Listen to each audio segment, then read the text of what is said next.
This is six-time IFBB Bikini Pro champion Brina Martinez, and I take ZMA5 to make sure that I get the zinc, magnesium, and vitamin B6 needed to keep my immune system healthy and snack strong.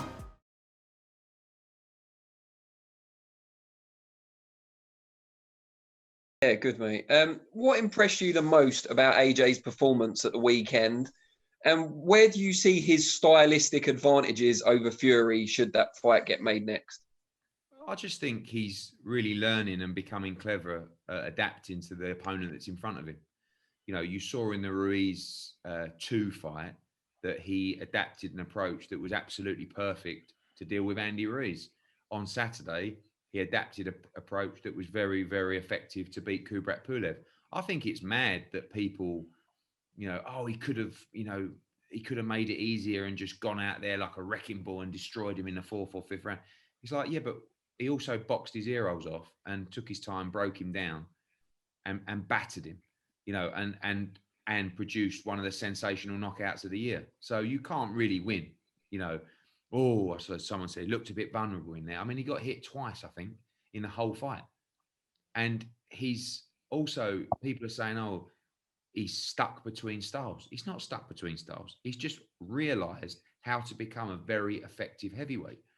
You know, before the fight, oh, do you think he'll still be as exciting? Ask anyone in that arena or watched on TV, was that exciting? You know, when he lets his hands go, when he realizes he has a fight to hurt, he is one of the best fighters in the world to watch. And he's becoming a fantastic heavyweight. Great variation with a jab, great feet. He can lock you up on the inside. He can beat you up on the inside. He can box you at range. And he hasn't boxed for a year. So I thought it was an outstanding performance, to be honest with you. He got a very, very motivated Kubrat Pulev. You saw how tough he was. So I think his style will adapt to what's in front of him. I do think against Tyson Fury, he'll be more aggressive because I don't think you want to fiddle around with Tyson Fury and let him play his game of, pouring you and frustrating you.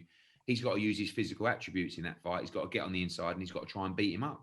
And he's got to land some of the shots that he landed on Kubrat Pulev. So I just think that it's not really a style that he's adapting now. He's just using the most efficient way to beat what's in front of him. And, if that means going in like a wrecking ball against Tyson Fury, he will do that. But people are still disregarding his boxing ability. Now, we saw it against Andy Ruiz. We saw it again against Kubrat Pulev.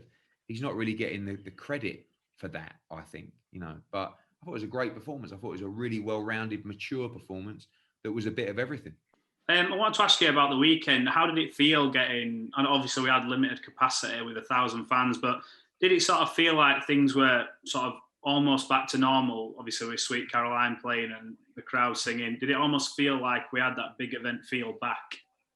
It did. I mean, it was 1,000 people. It felt like 20,000 people. It was amazing just to see people smiling, so happy to be there. Unfortunately, we got the news from the government today that they're putting London and a lot of the southeast into tier 3, which means they've now banned live crowds at events after a couple of days.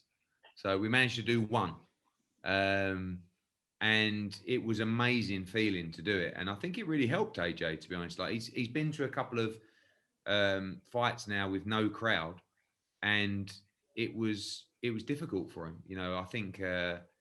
I don't know if he would have performed in the same way. So it was a big edge having the fans there, and it was great to see them back. When they return again, we have no idea, but we hope that when that's our last UK show now till probably January the 30th.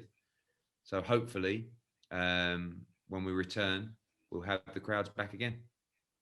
Cheers, Eddie. Appreciate it. Declan Taylor, please. Yeah, Eddie, I just wanted to ask if you've spoken to Bob yet today. No, I spoke to him last night. We had a good chat last night, and I think we're all in the same, the same mindset. We all want to make the fight. There's very little to discuss, but still some things to discuss. We think we should try and move forward with contracts as soon as possible.